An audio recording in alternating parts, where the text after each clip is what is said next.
Good evening. If you're just tuning in, you're listening to UFO Paranormal and United Public Radio Network. This is the Angel Rock. We are streaming also on 105.3 FM out of Mississippi and 107.7 out of the beautiful city of New Orleans, where we're broadcasting from. Hang tight, guys. I see you, Kevin. I see Sun Dragon. I say that's his muggle name. It's his real name, Kevin. But so that's if you see me not call people by their screen name. Hang on, I'm going to introduce our guest. As you guys know, we get to stream on TikTok, but I always got to do this after we go live. And I always try to beat my intro, and it never, ever, usually I don't. So give me one sec while I get this going, you guys, and then we'll continue on here. Sorry, my brain is not letting me multitask. Usually I can talk and do this at the same time. We got to start Instagram too. There we go. And of course, when you don't get to see this, Donna, and I'm going to introduce Donna in a minute, but with producing, like all these red flags come up. This one's not working right. This one's not working right. No, freak out. Yes, we're just going to ignore them. That's all. Just let me add TikTok. That takes 2 seconds to do now that we got it set up. TikTok, there we go. And then I always open TikTok too so that I can see the comments. So where are you? Come here. There we go. Okay, good. No, that's not the one I want. Hang on. There it is. You should put these in a place where you can find them, not all over the place. Anyways, okay, guys, thanks for your patience. Now we can continue. Like I said, this is the Angel Rock. I'm your host, Lorilei Potvin. I'm also a co-host of another show on the network on Thursday nights with my friend and fellow medium and psychic, David Hansel. It's 7 p.m. to 9 p.m. Eastern Standard Time, and it's called The Thing at the Foot of the Bed. A little bit more about myself. I'm a Canadian psychic medium. I'm a crystal Reiki energy healer, Akashic Records practitioner, spiritual teacher, and mentor. I'm also a registered nurse. I'm well versed in near-death experiences, having had one as a toddler myself and studied them professionally and personally for over 40 years. Budding animal communicator. I see you there, Julie, but I'm still working on it. And I'll mention why I called out Julie in a minute. Also, I'm extremely well versed in the paranormal. I said I never went looking for it. It found me, and we shared our story on the Travel Channel's Paranormal Survivor Season 4, Episode 9. Again, I did not name it this, but it was called Demonic Hauntings. You can find it all over Netflix, YouTube, wherever. Anyways, where do I want to go with this? My brain's sort of working here, not you guys. I'm not my usual, so we're going to do what we can, right? If you guys want to watch us on TV, you can. The network does have a TV channel. We are streaming there tonight. It's not behaving at the moment, but it kicks in and out. We're on Roku.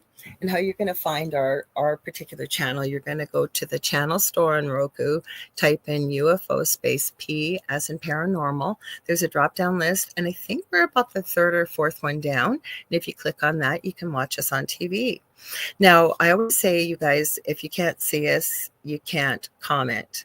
80% of our global audience is audio only, and we love to have new people all come through, join our wonderful chat here and be part of the conversation. So if you'd like to join that, how you can. Now, I got quite a list here because it's changed, but I'm streaming on Facebook on my profile. Just under Lorilei Potvin. It's public, so you don't have to be a friend. You can join. We're streaming on the network YouTube channel, which is UFO Paranormal and United Public Radio Network. My YouTube channel, The Angel Rock with Lorilei Potvin. Network Twitch channel, UFO Paranormal and United Public Radio Network. We're also on my Rumble channel, which is under Mystique 1508. And you guys I always tell you, not a stripper name. I've been accused of that. It's an older channel. It's actually from X-Men. We're also streaming under the Angel Rock on TikTok, and lastly on Instagram under the same name. Instagram was going for almost 2 hours. It's not. So if you were over on Instagram and you want to stay with the show like the original Carrie Lynn Shellhorn, I have to give her a huge shout out. She's a very close friend of mine, fellow host on the network here with Spirit Switchboard, 6 p.m. Eastern Standard Time here on Fridays. She's got an incredible show, you guys. So she's over on Instagram, but they don't put the comments in the same spot. So you're going to see me jumping back and forth between Instagram, TikTok, and our main comments. Lastly, what else do I want to tell you? Like I said, 80% of our audience is audio only, and this network does broadcast to every country in the world. It's been around for 25 plus years. And so if you like what you see, please like, share, and subscribe. Tell all your friends and family about us. Sorry, guys, got to grab a drink here. And we love to have new listeners and new people joining in the conversation. And it's not all UFO and paranormal. I think we're almost up to 40. I think it's just about 40 live hosts that stream. We stream multiple shows daily, 7 days a week. When we're not streaming live, the network server goes into the last 25 plus years of shows, and you get random content. And we'd love to have you join our family, I'll say, because that's what it is. It's one big happy family. Now, finally, my very patient guest. I always hate making my guests wait in the green room, like back behind the stage, because you're just sitting there like, what am I going to do? So thank you for your patience, Donna. Give me one sec here. So my guest's name tonight, if I can find it, I got to put my glasses on. I'm blind today. Is Dona Masi, and she is a writer and editor whose short fiction and articles are used in reading and writing assessments throughout the United States. Her articles about the arts, the environment, and current affairs have appeared in Foster's Daily Democrat, Seacoast Newspapers, and Portsmouth Press. She is also a playwright, and 2 of her plays were performed at the Provincetown Theater Company. And tonight, we're going to be talking about Donna's debut novel. You guys are going to love this. You guys like this kind of topic. It's called The Taking, and it's based on the author's experience and research into alien contact and visitation. Welcome, Donna. Hello, how are you, Lorilei? I'm great. I'm still sick, so hopefully my voice holds out. It decided to give up on me today. And before we get started, I always say hi to everybody, Donna, so just give me a sec here. Sure. Excuse me if I don't choke to death on you. So we said hi to Z Sun Dragon. He says hi, or as I say, it's the muggle name, Kevin. We've got Mish. I got to many, we always have a lot of the same audience and we get new people. So everybody kind of gets to know one another and be very friendly to Yeah, everybody here. And I love it. a Mish, real community. sorry? A community. Yes, I always tease Mish and say she's talking to us from the future because she's over in Australia, right? So it's Right. Tuesday. Well, she is. Yes, yes. We've got Julie Jean Bassett. I'm going to give her a huge shout out. I always do. You guys, if you've ever wondered what your animals are thinking, are they able to communicate? Why do they do the things that they do? Maybe they have some problem behaviors that you're really having a problem solving, and many more. She's an incredible animal healer. I have taken her animal communication course. She just helped me with with one of my cats just the other day that's having a hard time, and it helped dramatically. She's also she's helped me with many of my animals. I'm so grateful, including she is a phenomenal shamanic practitioner. And I'm not biased, but I can tell you I have had a session with her and it was life-changing. I will probably in the near future be having a few more. So if you guys want to check her out, please do. JulieJeanBassett.com. You will not be sorry. I guarantee you. Let's see. Mitch is saying she's listening at work. Everybody's saying hi to one another. We got Rainbow Light Paranormal. Hello, Kelly. Nice to see you again. I know everybody's muggle name, it seems. Excuse me. And then Julie says you're definitely not a budding animal communicator. I can do it, but I need some practice. So I say budding. We've got Dogsy. Dogsy. Hi. I don't know if you're the first one here. They're over on Twitch. Welcome from Twitch. We're nice to see you here for the first time. Let's see, Jackie Collins is here. She says, good evening, everyone. Oh, and Mish also added, she said, Julie Jean Bassett helped a friend of hers as well. She is really incredible. But okay, so we said, let me check. I forgot Instagram just in case. So let's see.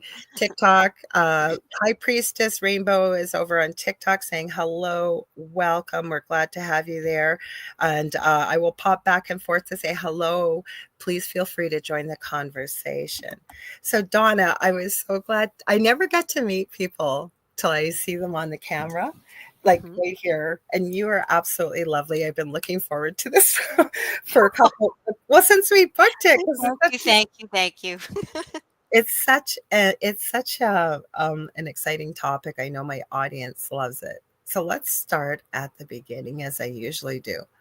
Mhm. Where did the interest in writing your debut novel come from in the taking when it's surrounding this type of topic with abduction, ufology, and things like that?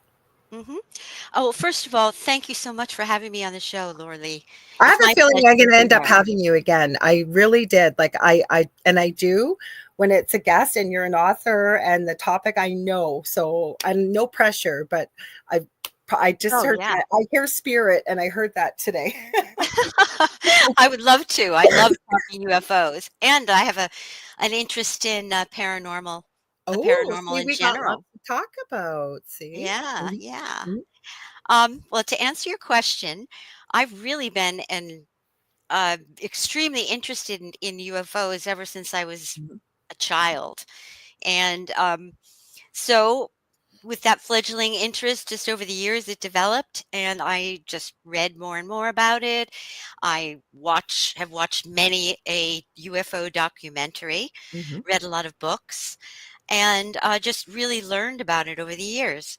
I There is an event from my childhood Oh, I that was waiting for this. I was thinking there's gotta be something from the childhood. Sorry, didn't mean to interrupt, but go ahead. oh, no, no, not at all. That Excuse me.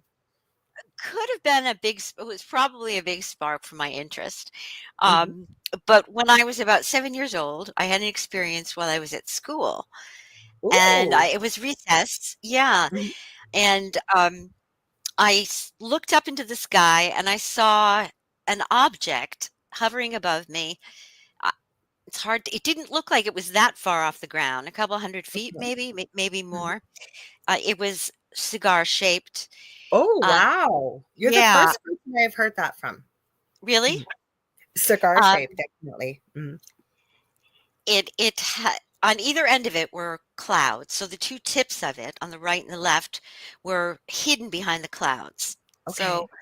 and the surface of it looked like it was so shiny. It was shinier than any other metal I'd ever seen, maybe before then and since. And it also had the look of a prism too, because as the sun shined off of it, Mhm. it had all these little, sparkles of different colors, like, gold, yellow, blue. So I those are very distinct pieces of my memory with it.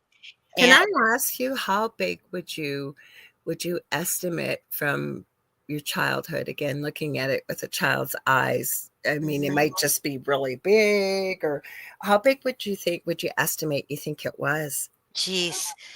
Well, it looked pretty big to me. I mean, it wasn't, a mothership, Mhm. but it was Kind pretty big. I would say that it was, ooh, maybe 70, 80 feet long is my Okay. guess.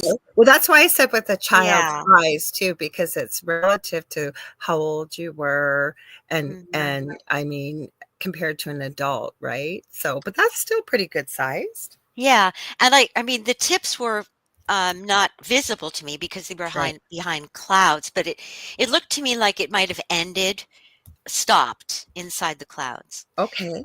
At any rate, so I looked at it, saw it, and I was quite startled, and it made me rather nervous when I was looking at it. And then I looked away from it, and when I looked back at it, and all of a sudden, when I saw it again, I had a feeling of an absolute terror come over me. I was really I scared. Did anybody else see it or just you? Just me, as far as I know. And Oh, there were several strange things about it besides the sighting of this object. I mhm. mean, one of them was that I was at recess and there had been a lot of other kids in the playground. But after looked up at it and I got this feeling of just abject terror, um, and I took off running into the school. I can't even imagine. It just scared me so badly I had to get away from it, but there was no one else in the playground at that point. I was totally alone, Oh, which I good. took note of at the time. There seemed to be a component of lost time as well, which of I course knew you were going to say yeah, that. I That's know. why I smiled when you said you were alone. I thought, I bet there was some type of lost time, abduction, something with no other kids there. Mhm. Well, I didn't know what to call it at the time. All Yeah. I knew was when I looked back up at it, I felt as if some a piece of time had passed, but I had no Mhm. recollection of what had happened. I just had this really strong feeling that I had missed something, like I don't know, a case of amnesia, or Yeah. I've fainted once or twice in my life, and that's a very odd feeling when you wake up from that too. So that's the only thing I can really compare it to. Anyway, so I took off running when I got really scared into the school, and I had the thought that, oh my gosh, the teacher's going to be mad at me because I'm late for class. Obviously, Okay. everybody else is back there. So I went into the classroom, and it struck me as really strange that the teacher didn't even seem to take note of me that I was returning to school. Oh, I wow. thought that she would stop me or say something, but she didn't. So I walked back to my desk, and none of the other Right. kids seemed to notice me either, and class was going on at that point. And then I sat down in my chair, and it seems to me that sitting down was a trigger where I just forgot about the entire thing that had just happened to me. Oh, so you literally forgot about it then? Because Yeah. I was thinking if you tried to tell anybody, would even anybody have believed you? No, probably not. Mhm. Probably not. But anyway, so I forgot about it, and the memory throughout my life would come and go. I'd Mhm. suddenly remember it, and then I'd soon forget it again. And this happened many times until I got to be an adult. Right. Well, I mean, sometime in adulthood. And then I finally remembered the entire episode, and it stuck in my conscious mind, never to be forgotten again.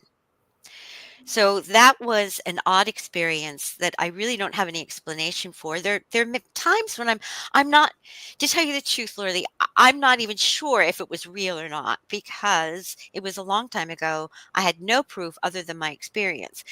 However, I didn't have hardly any knowledge of, space aliens or For sure. UFOs or flying saucers before that. I mean, I probably heard about them in passing or maybe watched something on television or a movie, but it wasn't a subject that I thought much about. Mhm. At any rate, so I just continued to remember it and it stuck with me. And sometimes I believe that it did happen. Sometimes I have a very strong sensation that yes, it was a I real believe you experience. wholeheartedly because what you're talking about, and we'll get to it eventually, I literally blinked.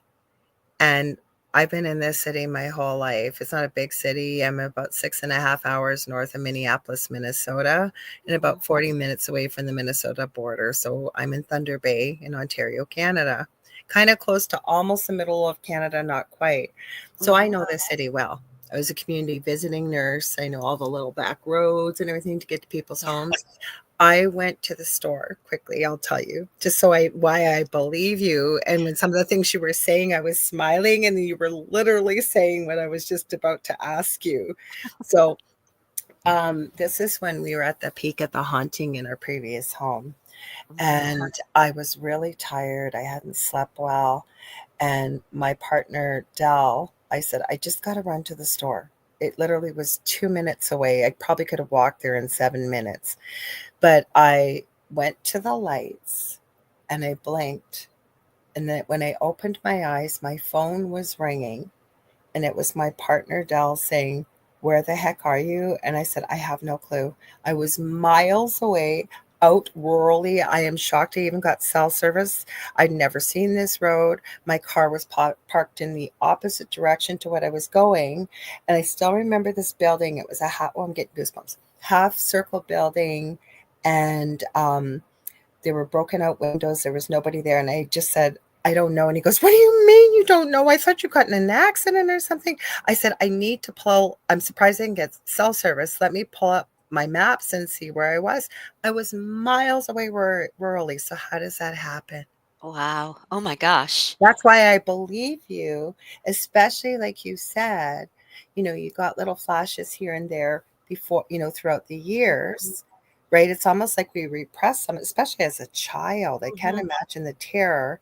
And it almost seems like it eventually just sort of came to the forefront. So I can never tell you what your experience is, but this feels very real, very familiar, and I believe you 100%. Oh, thank you, thank you. Well, yeah, it's hard to know, but as I said, I tend to believe often that it was a real experience because sometimes when I remember it and if I think on it for a while, I do feel anxious all over again, like I'm reliving the experience, the nervousness that I Yep. had at the time. Um, so I believe that you know, I can't say that I had an abduction experience. I don't get that sense, but I believe that I observed something Are you for sure, whatever reason. though? If you Well, think about it, like, and I would never tell you your experience, but the fact that, like you said, no other children, nobody seemed to be missing you. Like it almost seems like because okay, with this network, quickly, Joe Montaldo owns this network. Love Joe, but he's very much into ufology and things like that. He's been mhm, doing, for example, a 20+ year study on Rh negative blood, red hair, and green eyes because those particular DNA attributes in the way of genetics apparently did not exist before 70,000 years yeah. ago. So, where did it I have come? heard that, yeah. My mother, who doesn't believe in any of this, has red hair, green eyes, and Rh negative blood. Mhm, mhm. Hmm. Well, I mean, perhaps I did.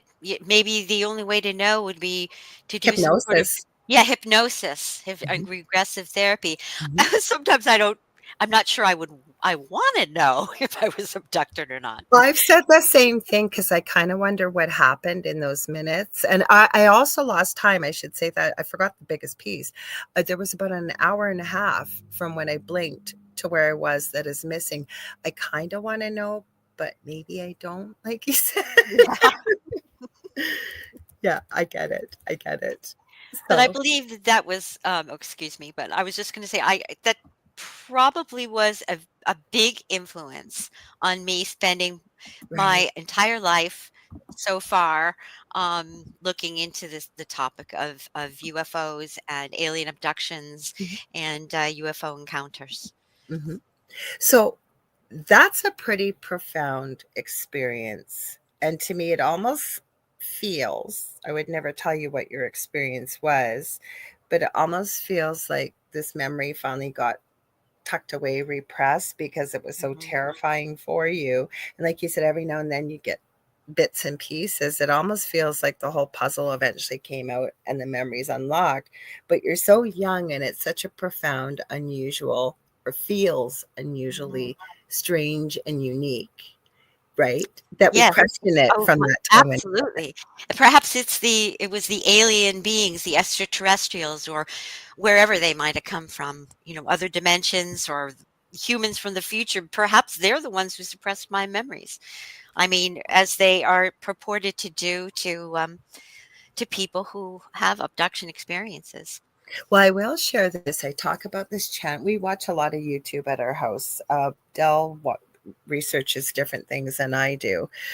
And then where I'm going with this is a channel I found years ago. He's over in the UK. It's Sean Atwood.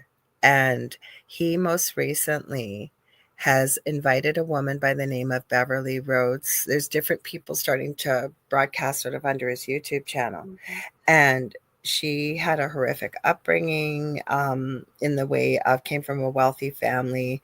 I won't get into most of that, but the reason why I bring it up is she's extremely psychic and a medium, intuitive energy worker. And she brings on fellow people like this. Okay. Like she works with all the Alphabet Soup organizations. She has helped find Mhm. missing people, solve cold cases, you name it, with this group of people. But the ones she brings on, especially Danny Henderson, talking about what's really, if you will, off world in her with her experiences. Elena Danan is another one that comes on. It's actually really interesting to listen to because I shared the experience in the comments, and Beverly Rich goes, "Oh my goodness, you jumped time," and I haven't had time to look into that. Mhm. But if it feels ET and UFO to you, okay, even if you might doubt yourself, that's kind of what I feel more or less happened, that Yeah. it's missing time. But interesting perspective, because even one of the girls that comes on, Azria, what she does, I have one of these. Where is it? Where did you go? I call it the unicorn horn. But anyway, here it is. She has one, but it's on a particular type of chain, okay? And what she does is, have you ever used a pendulum before? Yeah. Okay, so she uses it like a pendulum, but she says it's called a unifier. Mhm. And it has been mind blowing to watch her read different people on the channel. She doesn't know who she's reading. She just gets their full name, their birth date, and what have you. And she connects you not to your biological genetic material, but to your ancestral line, to off-world um, beings.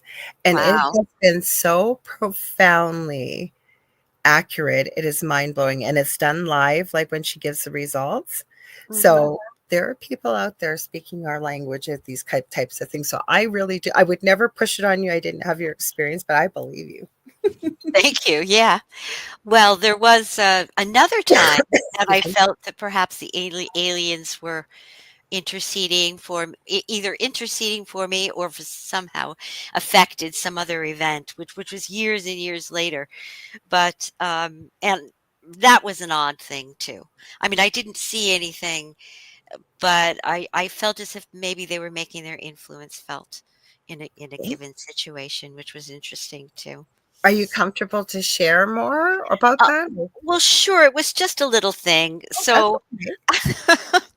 well, it was actually when I was in graduate school. I Right? got my MA in 2012. So that Okay. whole week that I was going to have a thesis defense at the Mhm. end of the week, and I had to Right. get my project in and done and all of that. So I was really Mhm. busy throughout the entire week with that, and I had like this strange feeling that I was. I kind of was conscious of it, but I didn't think about it much.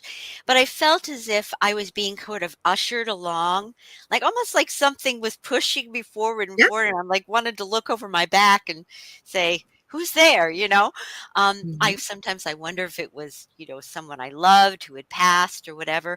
But at any rate, the my thesis defense and I wrote part of this book, The Taking, as a grad student, not the entire thing, but I did Ooh, spend some we're gonna time get into that. That was my writing. next Yeah. question Well, about the so book. it's kind of related. So I had written part of it, and that was my defense. I mean, my thesis project. Right. So I had a thesis defense meeting. It was scheduled to be in one building on a certain day of this week. At the last minute, they rescheduled it to the college library. Okay. Now, the library has. Are you familiar with Betty and Barney Hill? I certainly am. Yeah, yeah, which happened in New Hampshire, Right. which is, my home state, Mhm. happened in the White Mountains of New Hampshire. Okay. So at any rate, the University of New Hampshire in their special collections library has the Betty and Barney Hill exhibit. They have all of the Ooh. artifacts from Okay. from that experience in the special collections. So it was moved to to the library right Mhm. outside the special collections library on the Wow. other side of the wall where the Betty and Barney Hill artifacts were. So I thought that was really kind of odd. I mean, of the 100 buildings they have on the campus or something, Mhm. it, that's where it ended up. And then it was canceled at the last minute. So, I mean, I believe in I believe in some parts that there's nothing, There's no there's coincidences no is what I believe. coincidences Mhm. and things can happen for a reason. But that just really struck me as kind of strange. Plus, I had been feeling like ushered along, like no, I never had before from, Well, my some thoughts on unseen force. But then, beyond that, um, so I had my thesis meeting with my advisor, etc. And when we left, I had to hurry down to the bathroom because, it lasted forever. And Yes. I walked into the bathroom. And then, I was washing my hands and I walked back to my car, which I had to park it quite a ways. And I got back to my car and I didn't have my keys. I'm like, Oh, "Oh my god, no. where are my car keys? It's Yes. freezing cold, it's dark." It's like, "Oh, Mhm. and I gotta find them." So had to walk back to the library, and I went downstairs to the bathroom, and I walked in the bathroom, and there was a girl who was just maybe you don't think this is anything, but I thought it was peculiar. She was standing at the mirror, and she was Right. just standing there with her arms Okay. down like this, and she was standing straight and looking in the mirror. She's about Okay. 20 or something. Okay. And she didn't react at all, and there was nobody else in the bathroom when I came in, didn't turn and look, whatever. But I went up to her and I said, "Did you see a pair of car keys?" And without saying a word, she turned right at me. She Wow. held her hand out, opened her hand, and there were my keys sitting right in her hand. And I Wow. said, "Oh my god, oh, thank you so much." Yeah. Because I was just so relieved to get my keys back, and I picked the keys up, and she didn't say a word, and she just walked right out of the library, and I just thought that was kind of a really odd way to react without saying, I agree. "Oh, here you go," or "No Yeah. problem," or Yeah. "You're welcome." Mhm. But she had she just seemed like she Almost was feels like almost she was standing there waiting for you, the way I you've that described is it. really the distinct feeling that I got. It Mhm. it was kind of like she was just not really the way I should express it, but she was almost zombie-like, Mhm. And if I hadn't said anything to her, she may not have even turned and looked at me. But so I was just kind of to be honest with you, I was a little stunned for a second I would have been. that she Mhm. would just, open her hand and there they were and she was presenting them to me and then, she just walked out without saying a word.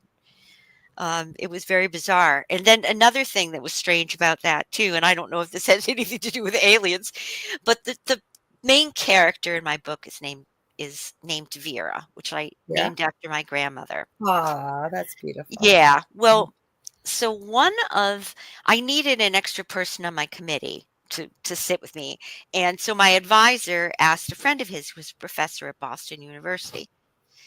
Well, my other grandmother's name, and they're both passed away, was Emma. And so this woman came into the room and she introduced herself as Emma. And so I just felt that that was really neat that I had my grandmother Emma Mhm. there, her name represented, and my grandmother Vera, who is a character in my book. So I I thought that was really neat. I Really. don't think anything that you have shared is strange, and the other thing is, I truly believe that human beings have never been taught that how incredibly powerful we are, not in a negative sense, but Mhm. we are capable of telepathy, telekinesis, connecting with the other side, intuition, and it literally people will feel a call to it and pursue it, Mhm. or and again, just meeting you tonight, you seem very perceptive to me about noticing your surroundings and taking note, right? Like, for example, and I would have honestly probably mirrored some of the words you had just said with your experience because you're Mhm. noticing, right? You're picking up. This isn't normal behavior. I really do believe there are no coincidences, including if something shows up in my field of vision, my rule is if it shows up twice in a short period of time, I need to tuck that back up on my proverbial shelf and be aware. If it Mhm. shows up 3 times, I take that as a sign that I need to pursue that, look into it. It's a Mhm. message. This is what this feels like that you've shared. And maybe please tell me if I'm wrong, but I think you're very intuitive. Yes, I think I am. I think as a writer, you know, I am intuitive. I think to tell you the truth, I think fiction writers, poets, um, most of us are intuitive about human nature, Mhm, um, and reading understanding people's motives, good or bad, mhm, the emotional motivations that gets them to act certain ways or say certain things. I think we do pick up on people's feelings very well if mhm. we allow ourselves to listen and to watch and to observe. I you know? just love what you said there because that's exactly what it is, right? Otherwise, had somebody else had that experience and with no judgment because it's been the way we've been raised, is most people would say, well, that was just a coincidence or, it was just a weird thing and go on with life and forget about it, right? And I love Mhm. that you talked the way you have about it. And I could tell you're very observant and you paid attention, and even the fact when you said that you felt like you were kind of being pushed along, you named it. You didn't name it like absolutely, but you named it. And I always, as a spiritual teacher and mentor, I always say to people, go with what you're feeling. Don't question it. Right. So I believe you. I wouldn't be surprised if you have some off-worlders as guides and what have you on the other side. Maybe Mhm. so, maybe so. I don't ever feel like I'm alone. I do feel like I'm being helped along and loved and Oh, I all of love that. that. Yeah. No, I'm very, very, believe in the spiritual world Mhm. and, try to follow it as a guide and, so yeah, definitely. So let's talk about your book because I didn't give too much away. We got all kinds of things to talk about. We'll probably run out of time. I could talk to you all night. I knew this was going to happen before I even connected with you. I don't know why, but We'll have to do this again sometime. yes, yes. So, okay, the book is called The Taking. Yes? So, can you give us a little bit about it and some highlights a little bit? Because I want people to go out and buy your book. You've got a Sure. pretty impressive resume, and this is right up everybody's alley when it comes to ufology and things like that. So, Sure. Well, it's a paranormal story. I mean, excuse me, mhm. it's a suspenseful story with paranormal elements. Okay. Let's see, it's about a girl who is besieged by strange events, Ooh, and her father. Um, I have like just a couple sentences. I'll just read it. It's kind of please do. a Yeah, and little show the cover. synopsis of the story. Have you got the cover? You can even show people if you want. Yeah, I do. I Yeah. do. So this Mhm. is the book, The Taking. It's a beautiful cover. Yeah, thank you, thank you. I know the artist did a splendid job. She was Mhm. amazing. Okay. So John and his daughter Vera grieve the loss of Vera's mother, who mysteriously disappeared when Vera was a baby.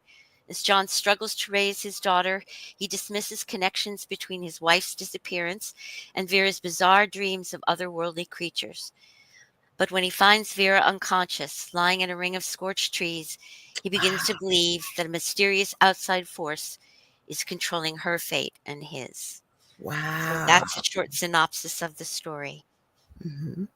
I It's have set to go ahead, sorry. I was just going to say it's set in New Hampshire, my home state.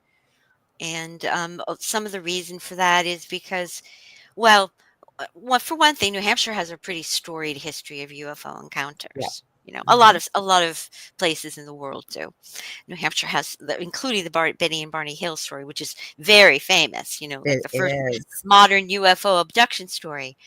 Um, and the other reason is because, I it's my home state. I love the natural beauty of New Hampshire. I've spent a lot of times hiking in the woods Mhm, and it just it has the feel that anything might happen if you're out deep enough in the woods.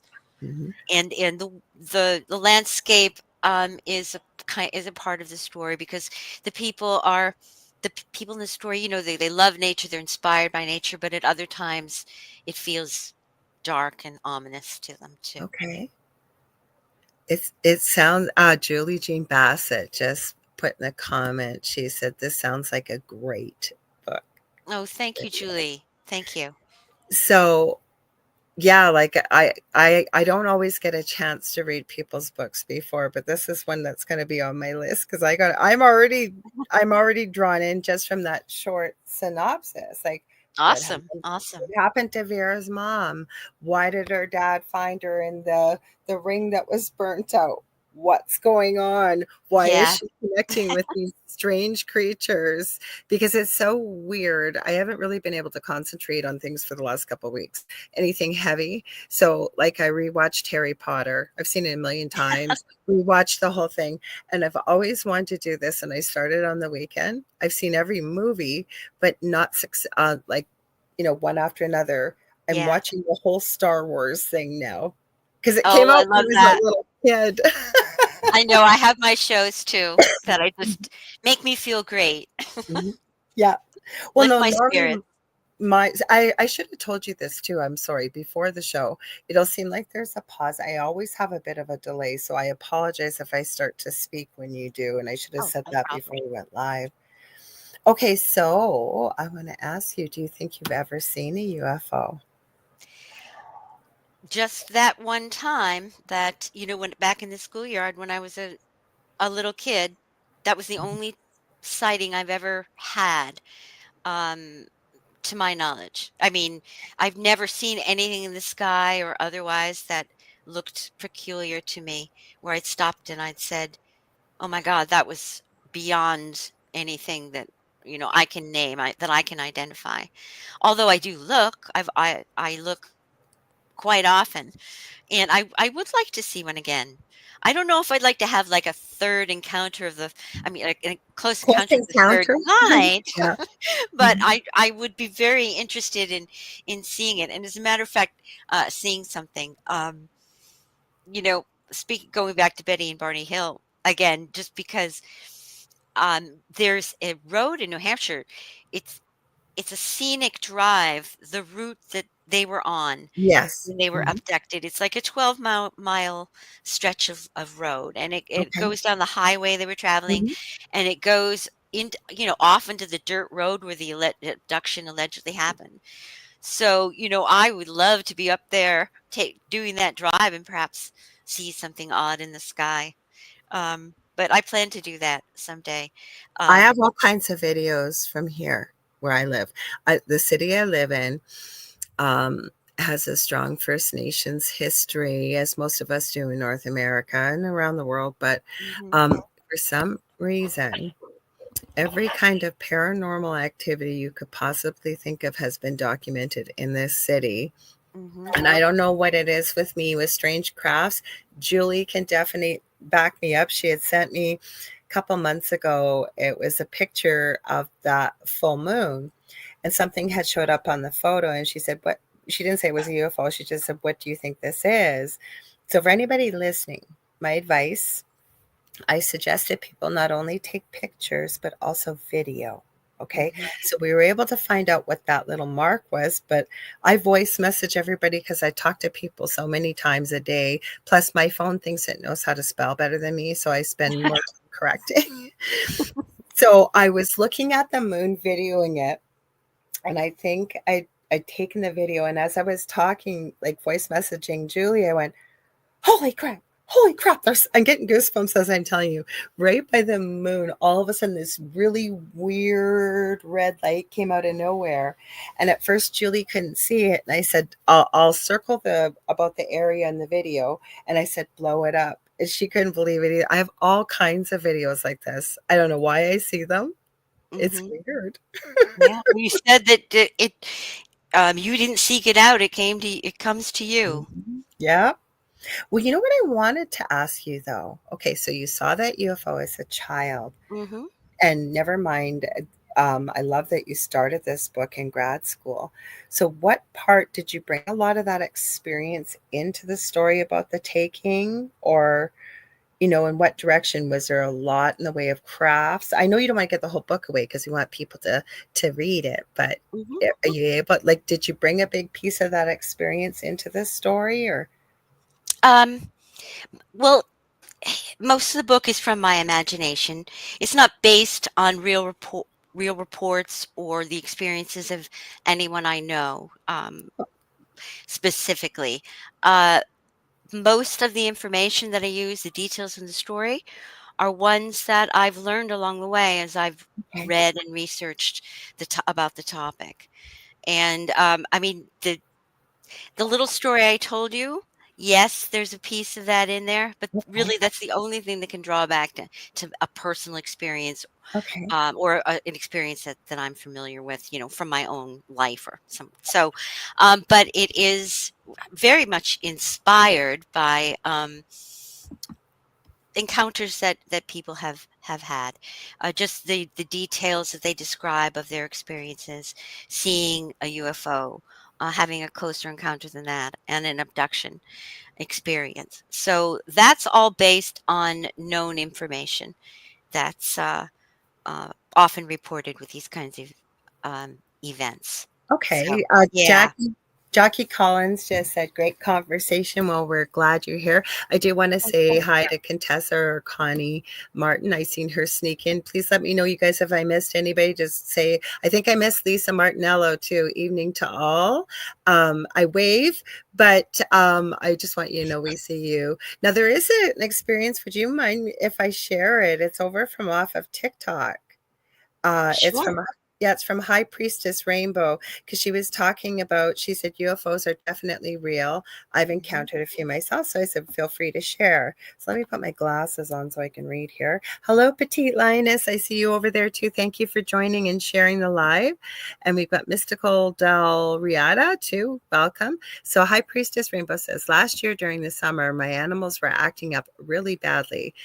Steve-O and I heard footsteps. So this is Kelly. I know this is Kelly. She says on the roof. Kelly's had really weird, strange experiences, Mhm. believe me. I know because she shared over the years some of them with me. She says, then we heard a loud, almost animalistic, creepy, and raspy yell.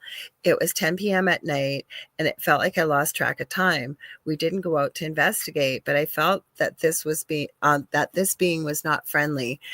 Steve-O and I stayed in the house. She said we felt the influence of this UFO. I felt dizzy and like reality slowed down. Time seemed to have faded or completely stopped. She said she had ringing in her ears. So she had an intriguing experience. It sounds like the one that she. Absolutely. Yeah. Yeah. Mhm. You were Well, saying, oh, go ahead. Sorry. no, no. I was just going to say that I am a believer in the phenomenon, most definitely. I just think that people there's too much evidence. There's even physical evidence that supports that we're being visited by extraterrestrials. Never Yes. mind what we've just gone through in the past few months with what people are seeing in the skies, right? Yes, yeah, yeah. Mhm. And then we have last January 1st, not this January 1st, at Bayside Mall in Florida. I don't know how much you've seen what has come out about that, but even though I'm Canadian, that was talked about in Congress a couple months ago. Yeah, yes, Yes, and videos coming out now. absolutely, right. So where did they come from? The other thing I was going to add, that's what I was originally going to say. I've often said over the years that I truly believed, even before I recognized my abilities or doing this kind of work, that when it came to, for example, Star Trek, he had to have channeled that, I kept saying. And now it's coming out, it seems that apparently he did. Like he got some of this from higher up people, I believe others that worked higher up in the ufology field, but Yeah. also apparently Gene Roddenberry had channeled Mhm. some of this. Have you Oh, heard that before? no, I hadn't heard that. That's really he Mhm, certainly, was an extremely creative and brilliant person. And mhm. so, wow, that's very interesting. No, I hadn't heard it. So I find it fascinating when you said, yeah, it came out of my imagination, right? Mhm. And the research you've done. I can't wait to read this. I do want to say hi to Julia Evans. She says evening. She's actually over in the UK, so it's actually just after midnight over there. So thank you for joining Yeah, us, Julia. What else did I want to ask you? So the ideas for the story, like, did it kind sure. of write itself, or you know what I'm saying? Like you pulled, like you said, a little bit from that experience, or did you Mhm. feel like it just flowed, or you really just felt like it came from your imagination? Um, well, there certainly were influences on the story. Mhm, Things that I read that made me think a certain way, or choose a different, specific direction to go with it. And I'll give you an example. While I was in grad school, I took an anthropology class and I had to mhm. write a research paper on a culture that wasn't my own. So I asked my professor if I could write about UFO culture, UFO folklore and UFO culture. It was Love it. actually a folklore class. And I did. He gave me the green light. So that gave me the opportunity to, interview people. I spoke with Oh, yeah. investigators and Mhm, experiencers, people who had seen things, and people who claimed to be alien abductees. mhm. And in the course of that research, one of the books I ended up reading was by Dr. John Mack, the Harvard Okay. psychiatrist. Are you familiar with him by chance? It sounds familiar. Well, Hang on. he was really well known in the UFO field because in the 1880s and 90s, he treated about 100 patients for symptoms of, fear, trauma, and stress, dreams that were very Okay. disturbing. Um, and all of this was really disrupting their well-being and their daily lives, and they felt like they needed to seek help.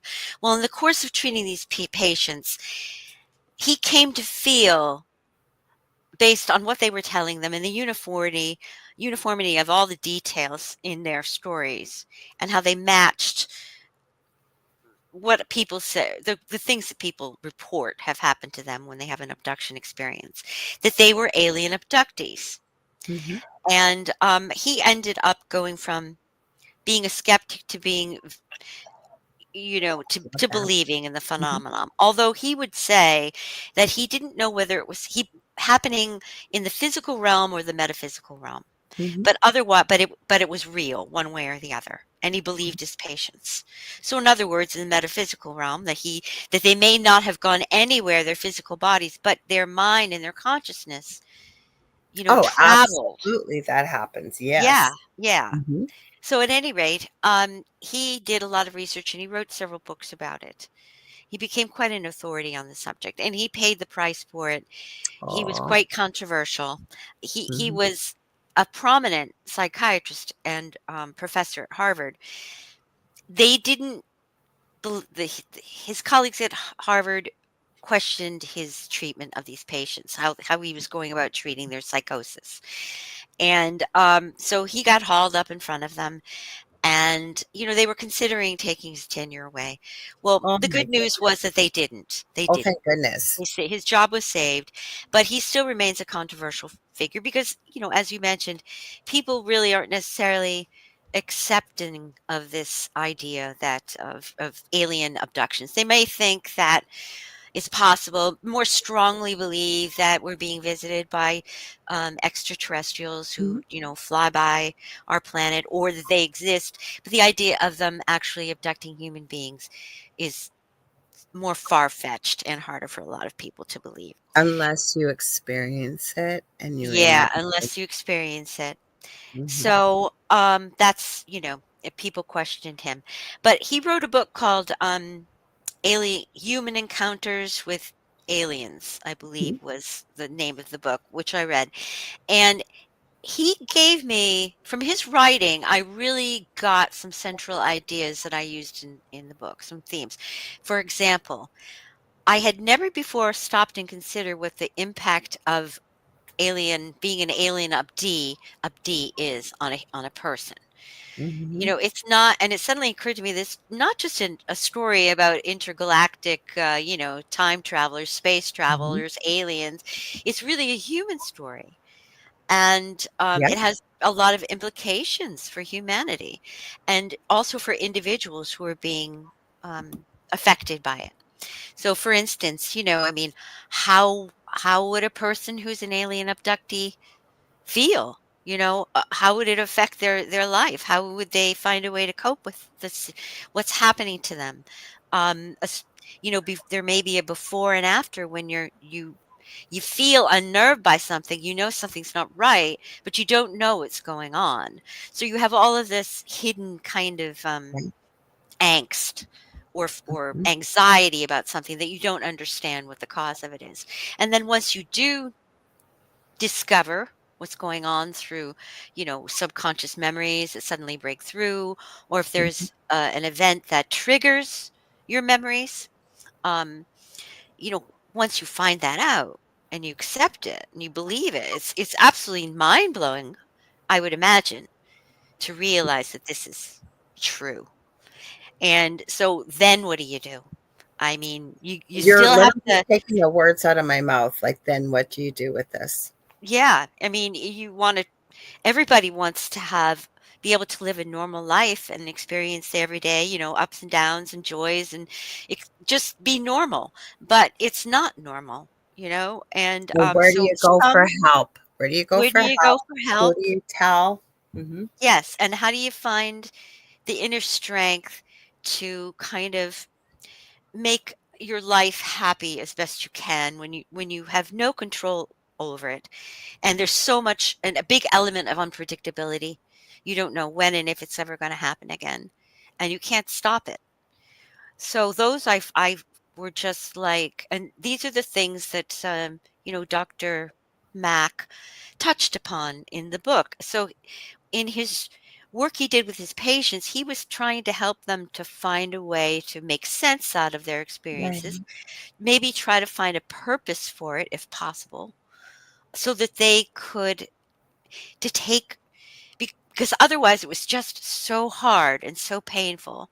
You're thinking, why me? Why me? Why me? Well, I suppose if you could find some purpose in it that seems positive to you, if there is such a thing, then it would make you feel better about it. So those questions, what do you do? How do you handle that if you're an abductee? And how does it affect another person if they love someone who's an alien abductee? They're going to be impacted too. So Mhm. it's not just them. That person who loves the person who's an abductee, may be not able to accept that it's really happening. It might take them a long time to do it, if ever. So, and the person who is the abductee, if nobody believes them, Mhm. that's very difficult not to be Mhm. believed. And if you don't, and if you keep it to yourself, then you're living with it all alone. You're isolated. You're in isolation with those experiences. And But you keep questioning your sanity is and a big questioning your one. sanity, Mhm. yes. And if you do tell people what's happening or what you think is happening, well, they might think you're crazy, Yep. deluded. They may, or you could be mocked. Or it depends on some people in their jobs. If they were to tell their employers or people that Yep. they work with, it might endanger Yep. their jobs, Mhm. their livelihoods. So, when I started to realize, mainly from Dr. Mack's writing, that this is a He sounds really, amazing. To interrupt for just one sec, Donna, he sounds like sure. it because I think I've heard his name. What Hmm. an incredible man to have such empathy and compassion for the people he was working with, never mind what he faced professionally. That is an incredible doctor. Yeah, no, he never backed down once he decided that his patients were telling the truth about what had happened to him, that happened to them. And he was very, outspoken about it, and he Mhm. he said it plainly.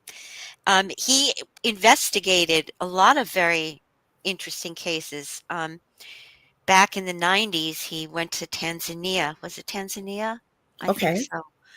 Tanzania or Zimbabwe. Was that at the school that they Yeah, it was at the Yeah, school that where was there was a UFO mhm. experience in a school ground at Yeah, recess. Zimbabwe, I think it was Zimbabwe, Zimbabwe. yep, okay.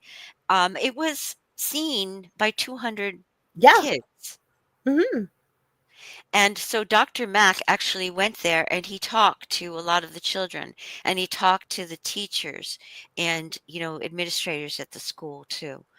So, and there is a Netflix series about it, and I can't remember the name of the Oh, show. darn, because I haven't seen that, I would watch it. Yeah, hopefully it's still on there. I saw it a couple of years ago. I mean, Mhm. I'd known about that Somebody experience. in the chat might know. Lots of times, because I Yeah, that's a good always say idea. if I'm thinking what I'm gonna say and paying attention, or then I don't hear voices, but I'm connected with spirits, so sometimes I forget what I'm talking about. And someone will give us the answer, so maybe somebody will know the name of that series. Yeah, You know? maybe. Yeah, that would be great. But anyway, he spoke with a lot of those kids, and he was just very, very gentle and empathetic toward them. Mhm. And part of the program was later on at present day when these children were adults now, and they talked to them as adults, and they were still saying the same thing. Mhm. They didn't change their stories about what happened to them whatsoever, and some of them said that there were even, alien beings that came down off of the craft, 2 of I them. did hear that. Yes, I did. Yeah, Yeah, reading about it. Yeah. and one woman said that when she was a child, she would try to tell people about it, adults, even her Mhm. own parents. They didn't wanna hear about it. They didn't want her to even talk about it. They made her suppress the entire thing. She said that that had a lifelong effect on her. When she was young and nobody would listen to her, she started just shutting down, not only about that, but about many things that she wouldn't tell anybody. She wouldn't discuss her feelings or things that happened to her because she got the feeling that, and I mean, this was from a immature perspective, of course. So, but from getting that kind of, um, response, she began to feel like nobody really wanted to hear what she had to say about Mhm. anything. For sure. And she says she's still that way to a large extent. It's very hard to get That would beyond be that a form of message. trauma, though, if you think about it, especially at the age these children were at. Mm, And just the fact that there wasn't one child, because to me, I believe a child's voice is so important. They are our future, right? mhm. And but how powerful is a child's voice, right? They get ignored. Children are meant to be seen, not heard. Yeah, Meanwhile, so you've got this group of, I think it was 200 or just over of these about children, that, yes. okay, Yeah, in Zimbabwe, all seeing and experiencing the same thing. mhm. And I'm so glad that Dr. Mack was able to visit with them and document. But where I'm going with this is that amount of human beings experiencing something at the same time. And then, like you've just shared this poor woman's experience, I'm sure hers wasn't the only one. Never mind that you saw what you saw, and Mhm. nobody's listening to you or paying attention. You could see why that could affect every facet of her life as an adult. I could see why what you just shared that she shared with other people because of this experience. Sure. And the teachers and, the principal, etcetera, they didn't see anything, but they were inside at Mhm. some meeting or something, and the kids Yeah. were outside. And I guess they heard a commotion, but I don't think that they really went and looked what was going on as far as I could recall. But the kids were telling them what happened, Mhm. and they didn't believe them either. The teachers didn't believe them. And they tried to tell them, "Oh no, it's nothing. You just were seeing things." But they're like, "No, no, no." Later on, I believe the headmistress of the school, who didn't believe the kids at the time, Right. she said that she had her own experiences after that. Oh, wow. Okay. Yeah. Well, have you heard of the work of Mike Cleland and owls with UFOs and things like that? Owls? Well, I've heard that sometimes people think that they're seeing owls when they see an alien being. Is that what you're referring to? It's like I said, my partner watches different things. This was years ago, and I love resin, working with resin, Mhm. creating. That's kind of who I am, right? And so I usually hear what he's listening to, and I remember stopping to go watch this, and it's a gentleman again by the name of Michael Cleland. He has written books on this subject and looked into some of the things you just shared about people have sometimes thought that owls could be mistaken for aliens, but he gets really into people say that really want to see a UFO, for example, Mhm. and then they happen to see an owl that they almost like coincide. And I'm not doing it justice, but if you get Mhm. a chance to look his work up, I know YouTube has had some really profound, he's talked at lectures, or there's like an hour-long talk he does. There was one, I think it's the Arkansas something publishing, blah, blah, blah. I know there was Whitley Strieber that spoke at Mhm. that one. Mike, Yes, that's and right. Yes. So have you looked into the work of Whitley too? Because that's fascinating to look I've at. read a couple of books by Whitley. I read Communion, and I read, what was the other one after that? Transformation, I think. Mhm. It was the name of the follow-up to that book. So I've read those 2 works, Mhm. and I have read other things that he's written. Communion scared me to death when I I read that. haven't read it, so Oh my gosh. I yeah. couldn't I couldn't read it at night. Oh, It would wow. keep me awake all night, or I'd go to sleep and I'd wake up or I'd have bad dreams. I had to read it during the day, so it was and at the time I lived, like, on Cape Cod in a Oh. neighborhood that was all deserted because it was Mhm. summer, it was winter, and nobody else was around, it was really dark, and so it just freaked me out at the time, but it was really a good book, and that, of course, is about his, uh, experiences being, with Oh, aliens he's and had alien abduction. crazy Yeah. experiences. I'm trying to find this. Dan Willis. That's where I was going with this. Sorry, it just hit me. I told you my memory's not working so good this week. But I have a friend by the name of Dan Willis, and he was in the Vietnam War and things like that. But the reason I mention him is at the first year of my show, he used to come on quite a bit, and he would talk about how disclosure was supposed to happen May 6, 2002, with Dr. Stephen Greer. And Mhm. he said they went to the New York Press Club. They were all sworn in. And as the kids call it these days, all brought their receipts. There were Mhm. people super high up in the military from all facets of life bringing their proof forward of their interaction with off world or extraterrestrial species. I believe the number was up to 37 different types. And all the major news people were there, everything. Like they thought, this is it. Like disclosure is going to happen.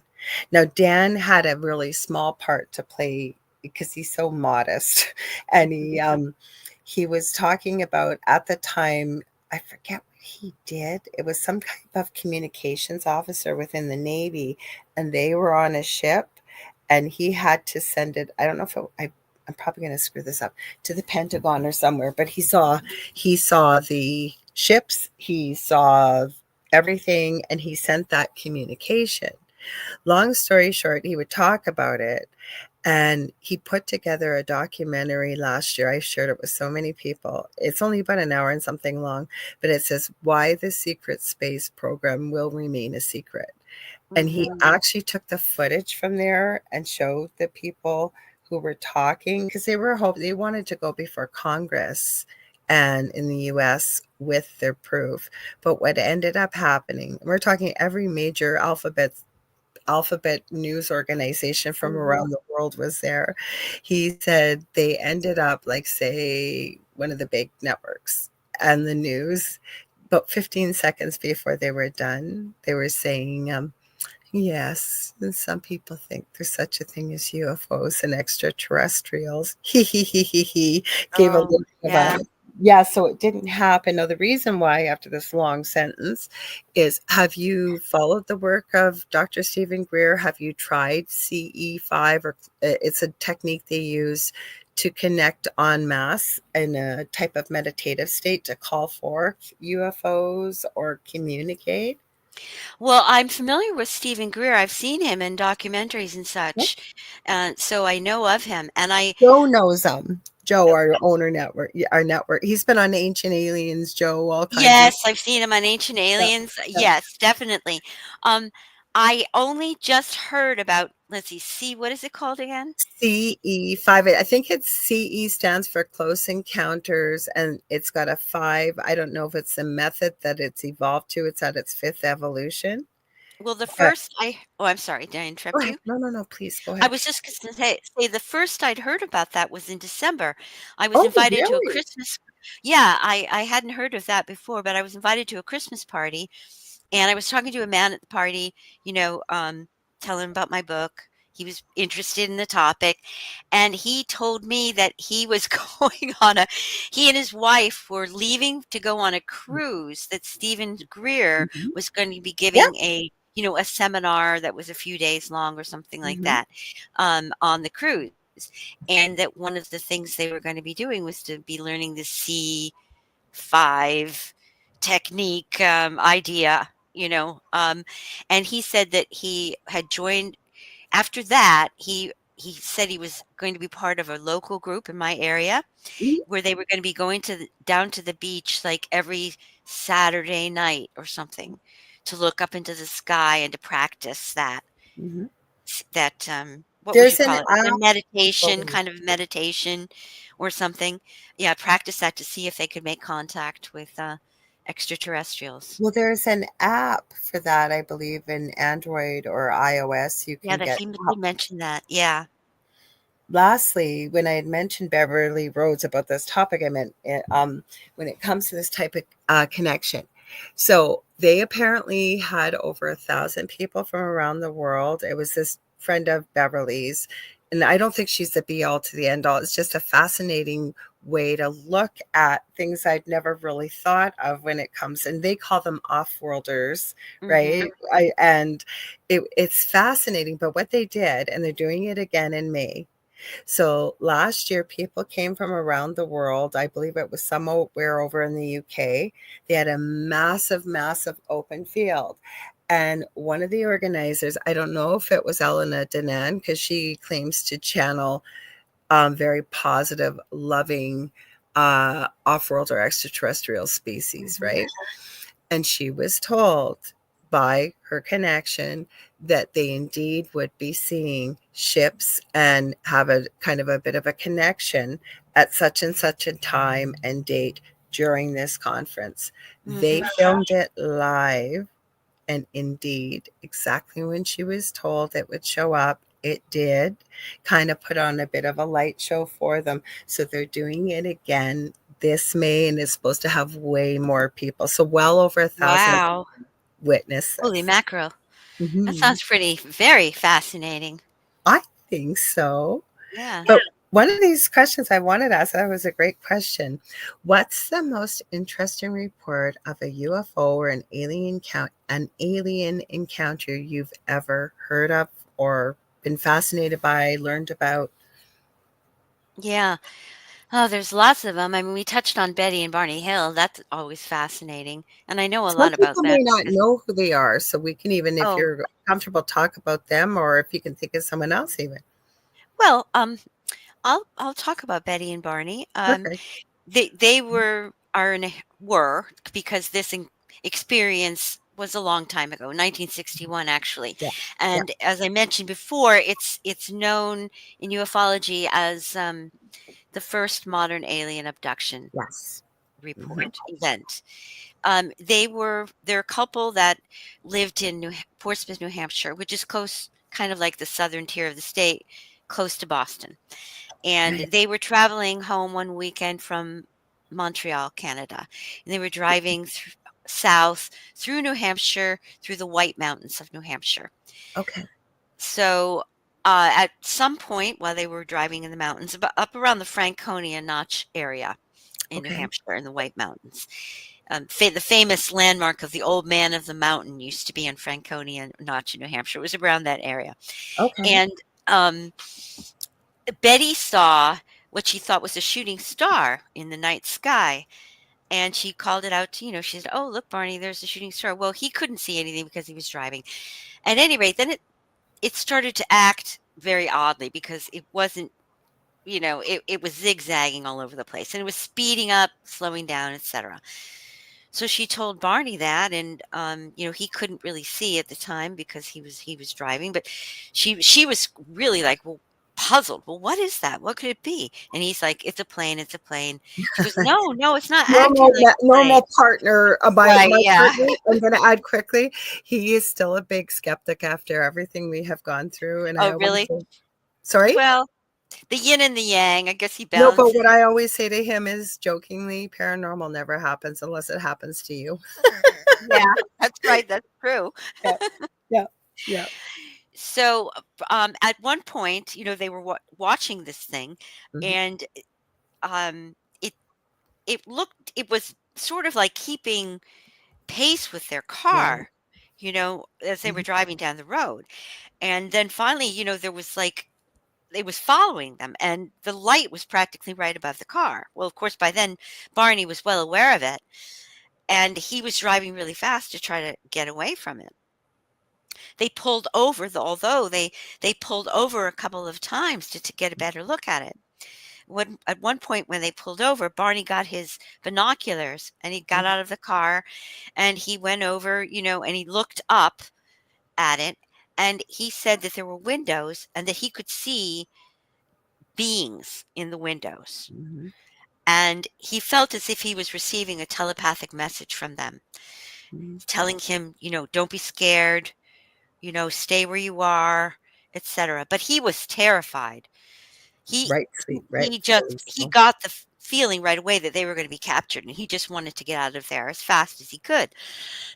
Excuse me. So he yelled at Betty to jump into the car. Get in the car, Betty. They're after us. They hop in the car, and he starts racing down the road. They drove for a while. The thing was still chasing them, and at one point during that stretch when they were driving,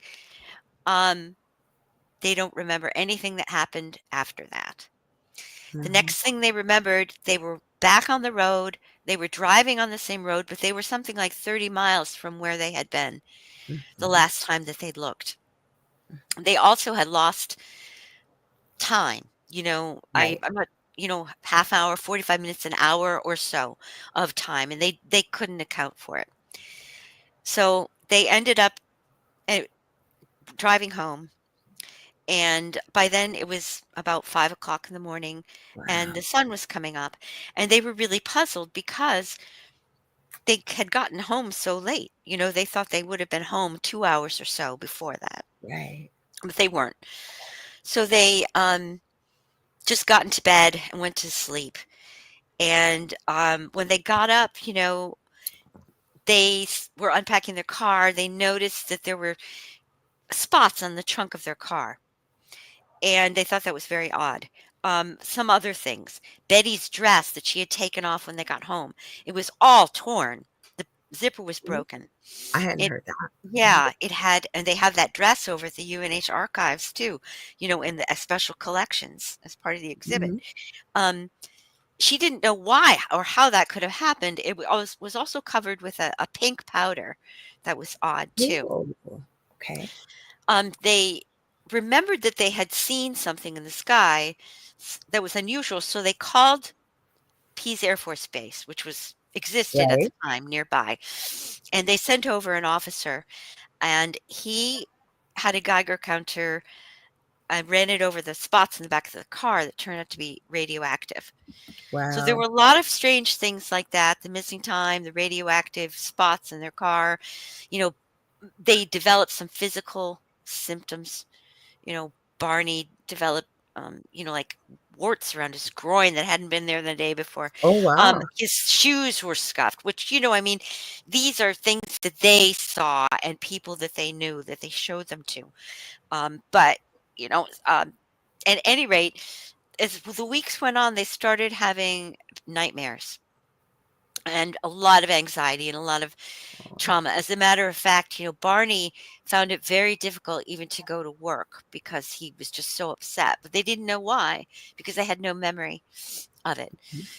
About a year or so later, a year and a half, they went to see a psychiatrist in Boston and he put them under hypnosis. Have you And heard the tapes? Because yes, I I love have heard it's the tapes. profound. Mhm. Yeah, I've heard the tapes. I've also read them in books.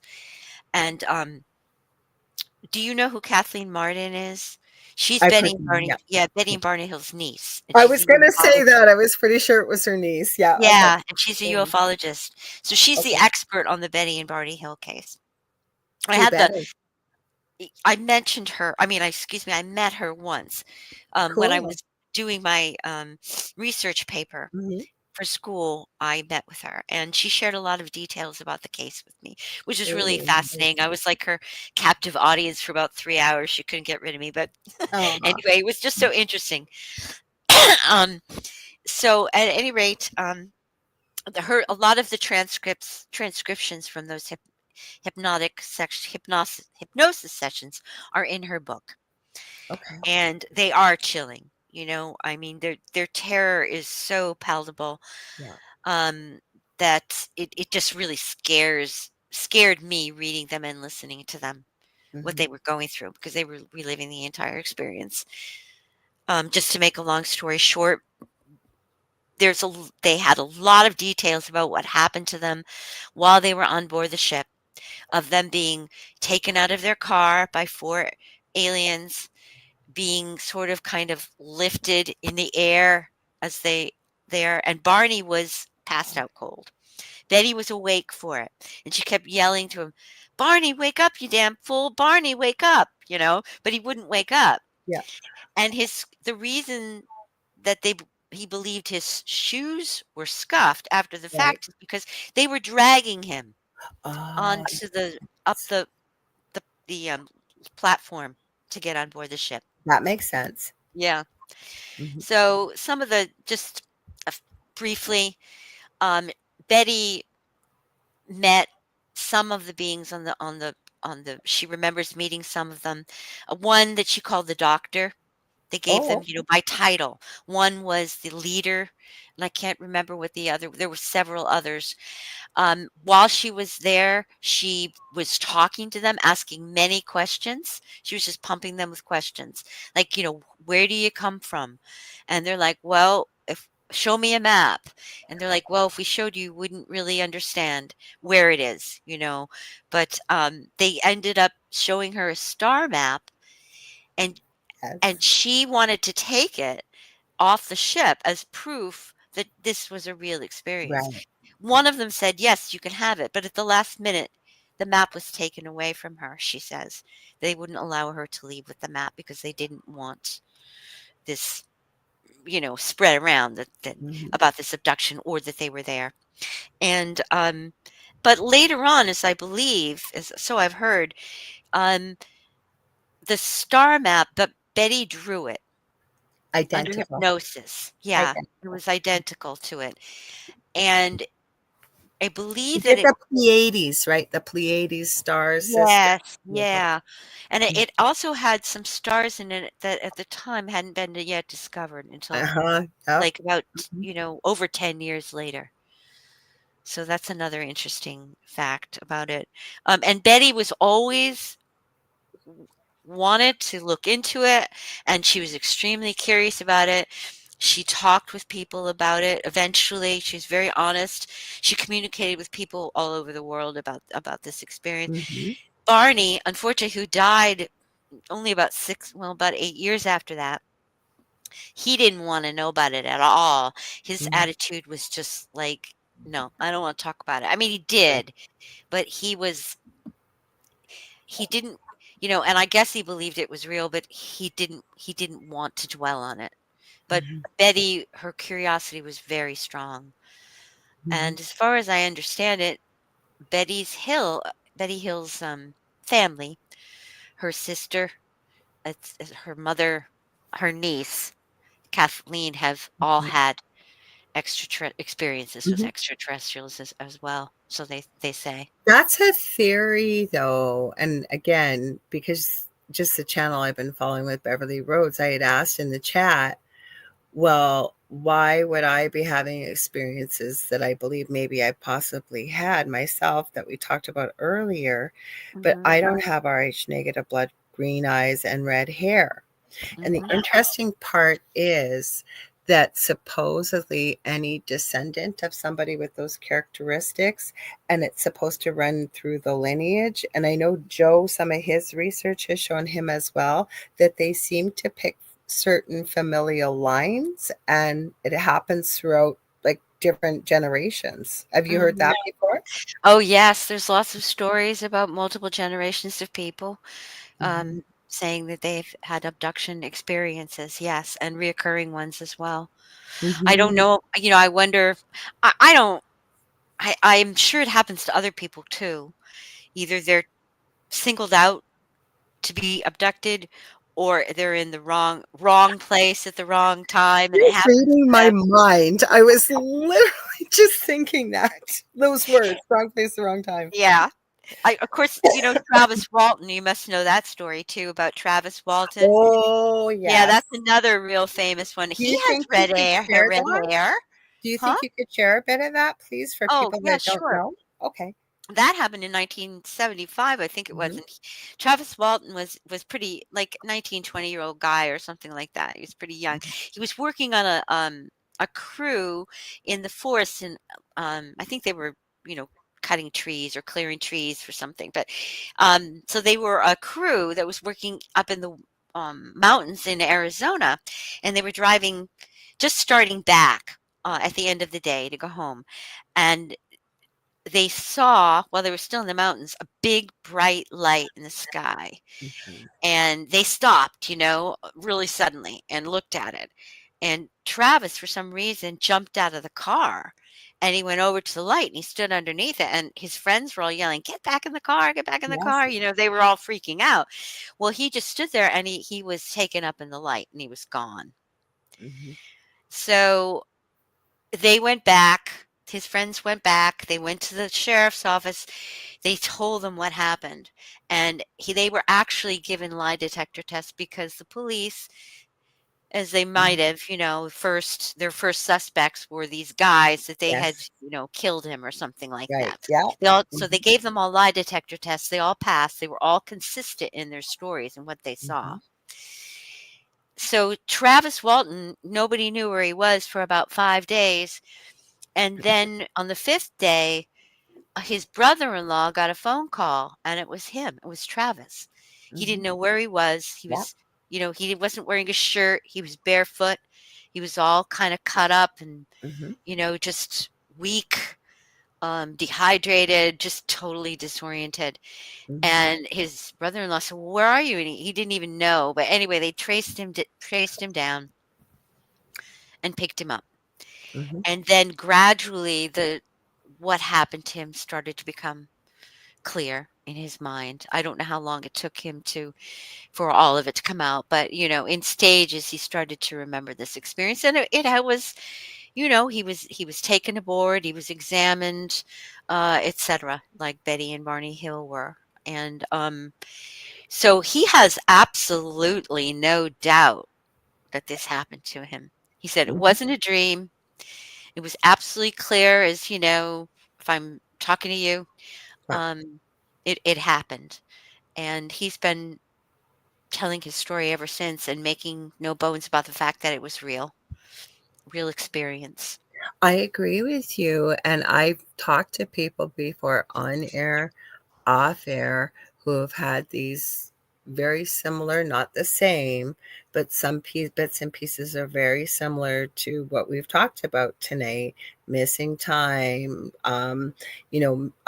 I was here, and all of a sudden I wasn't there. I'm in another place. I know something's missing, whatever.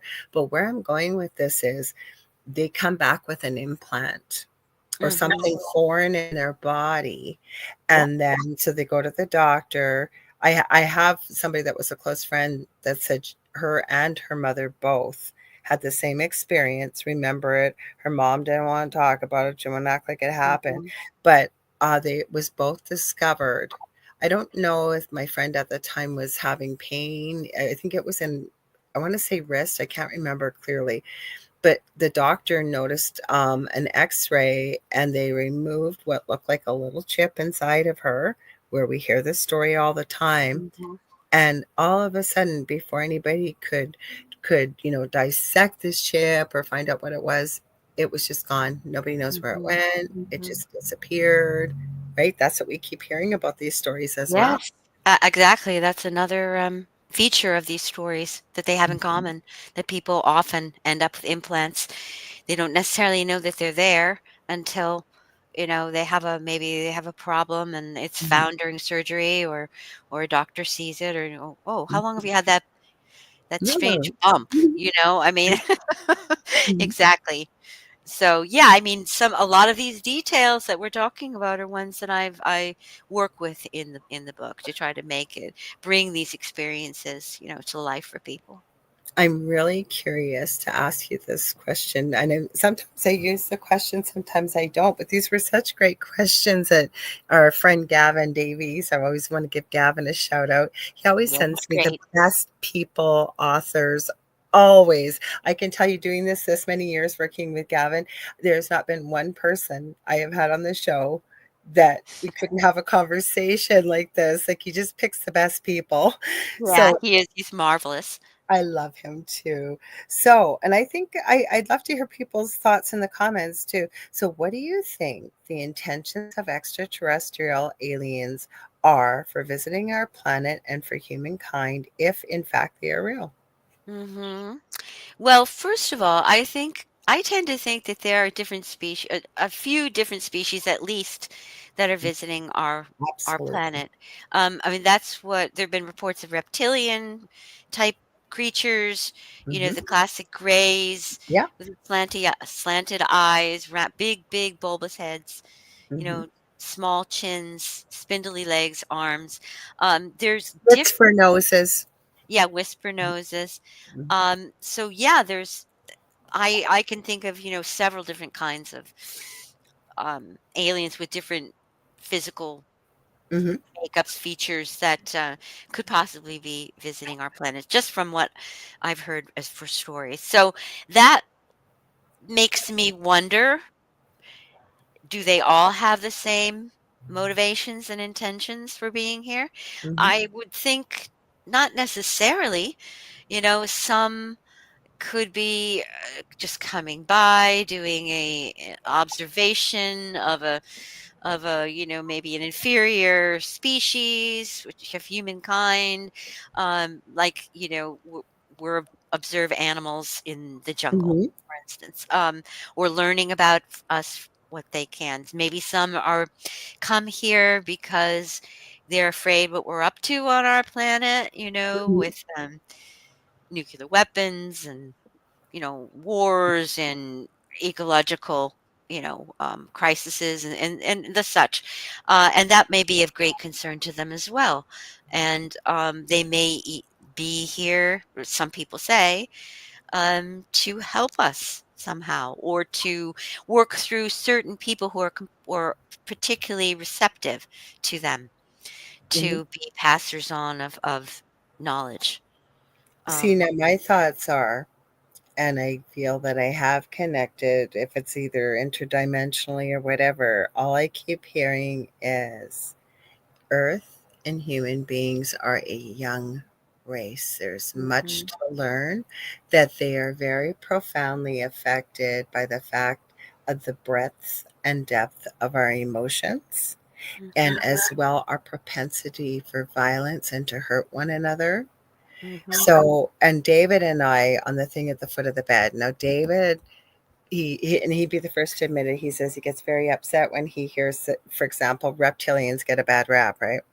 And so we've had this conversation, and I believe, and I don't know everything I tell people, but the most sense it makes to me is, especially when we're dealing with this earthly realm, is we always have an opposite, or yin and yang, like you said, right? So to me, and again, my only experiences with the human race, that there are good and then there are evil. mhm. So what if we had that with extraterrestrial races, some of them, right? Sure, I don't see Mhm. why that isn't possible. Mhm. It would make sense to me for the same reason that you described. Mhm. Absolutely.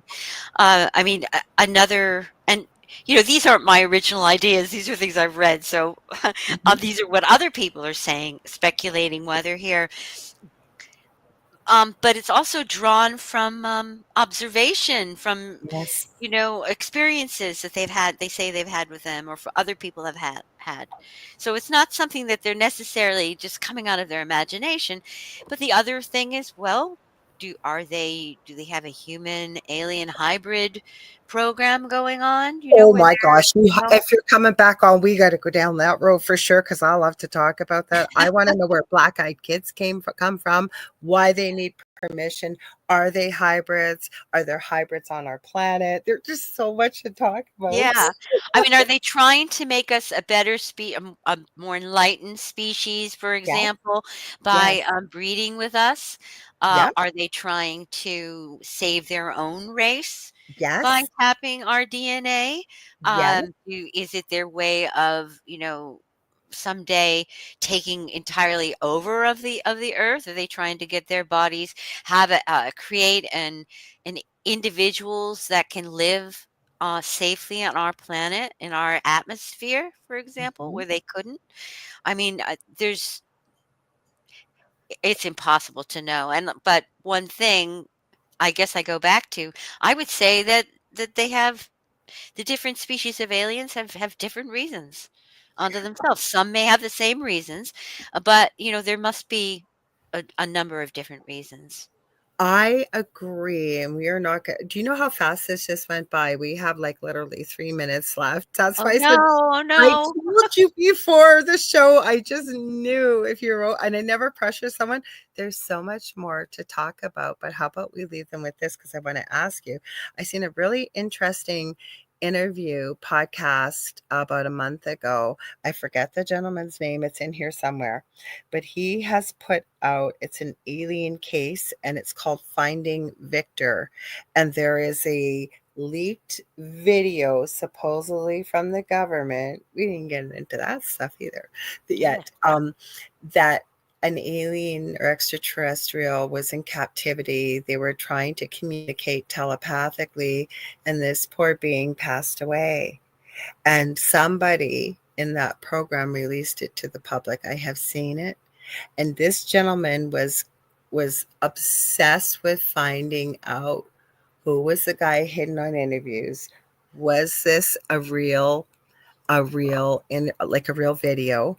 And on and on. It is a really interesting documentary. I had to pay for it. I paid for it because I wanted to watch it, because Wow.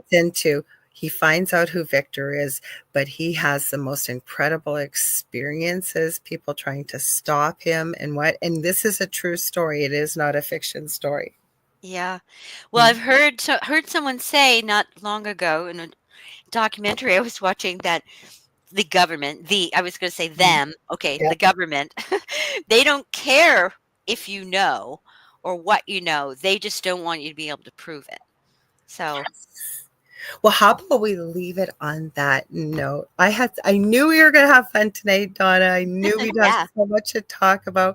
Where can people buy your book, get in touch with you?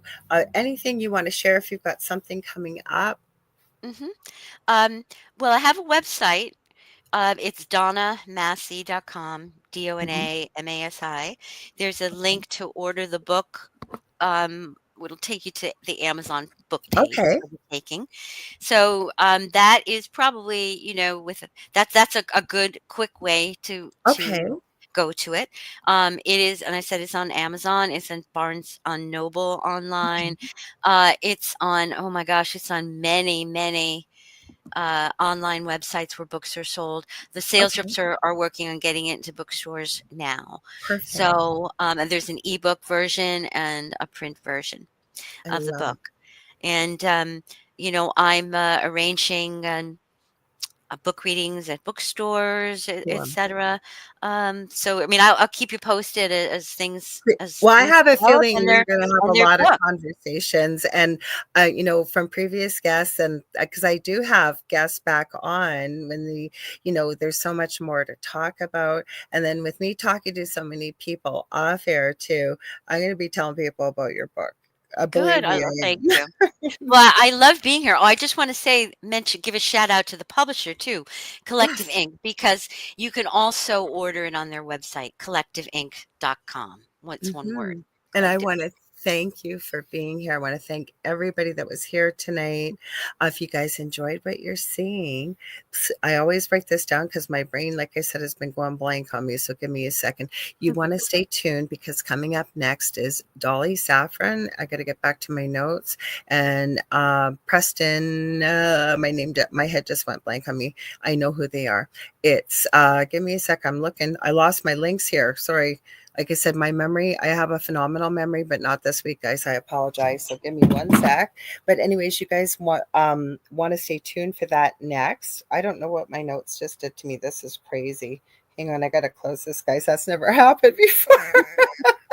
That's strange and unusual. There we go. I found it. Give me a sec. No, I guess you guys don't want to give it to me. I think it's called The Light Gate, and it's with Dolly and Preston. They're phenomenal. They do a lot of ufology and paranormal and things Cool. like that as well. So stay tuned. If you guys ever want to get a hold of me, now, right now, the best way is through facebook.com/The Angel Rock. Now, you guys know I have a course coming up that I'm going to be teaching. I am working with a very, very well, one of my best friends, Leanne Clark. She's been on here before. We are teaching the course together. Unfortunately, we're going to have to back it up a little bit. We were hoping it was in March, but it should be coming between April and May. When it does, I will be going to a domain name, so it's much easier to find things. But you can get a hold of me on any social media platform under the Angel Rock or Lorilei Potvin. Please don't forget that I have 2 groups on Facebook, Paranormal University for all things paranormal, the Angel Rocker Tribe for all things spiritual, plus David and I have a group called The Thing at the Foot of the Bed with Lorilei Potvin and David Hansel. We promised you guys we would start going live once we got over 200. It's well over that. You guys can share links, questions, show ideas, pictures. Doesn't matter what it is in the way, anything under the paranormal or spiritual field. And with that being said, we will be back on Thursday, 7 p.m. Eastern Standard Time here, right live. So I want to thank you all for being here. Donna, thank you again so much. Thank you, Lorilei. It was a pleasure. Thank you for Oh, having me. I knew we were going to have fun. And Yeah, yeah. so we will see you on Thursday. I will be back next week. I did look up the name, but you guys have to forgive me. Like I said, my brain's like a sieve this week. Anyways, I'm sending y'all so much love and light. Stay spooky, and we'll see you on Thursday. Take care, everybody. Bye.